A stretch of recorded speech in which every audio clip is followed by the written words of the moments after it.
পৃথক কামতাপুর রাজ্য গঠনের দাবি সহ কামতাপুরী ভাষাকে রাষ্ট্রীয় মর্যাদা প্রদানের দাবিতে কোচবিহার জেলা শাসক দপ্তরে স্মারকলিপি প্রদান করল অল কামতাপুর স্টুডেন্টস অর্গানাইজেশন।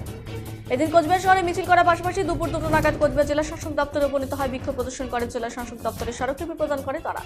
এদিনে মিছিল এবং ডেপুটেশন কর্মসূচিতে উপস্থিত ছিলেন কেপিপি নেতা কংসরাজ বর্মন সহ অন্যান্য নেতৃত্ব এবং কর্মী সমর্থকরা। এদিন এই কর্মসূচি সম্পর্কে অল কামতাপুর স্টুডেন্টস অর্গানাইজেশনের পক্ষ থেকে কি জানানো হয়েছে। আজকে আমরা অল কামতাপুর স্টুডেন্ট অর্গানাইজেশন আকসো আর যেটা ফেব্রুয়ারি মাসের 1 তারিখে এই বছরে গঠিত হয় আলাদা রাজ্য এবং কামতাপুরী ভাষার দাবিতে উত্তরবঙ্গ যেটা কামতাপুর আমরা মানি আর সেটা আলাদা রাজ্য হোক এবং কামতাপুরী ভাষা সাংবিধানিক স্বীকৃতি হোক তার দাবিতে আজকে মূলত ডিএম ডেপুটেশন।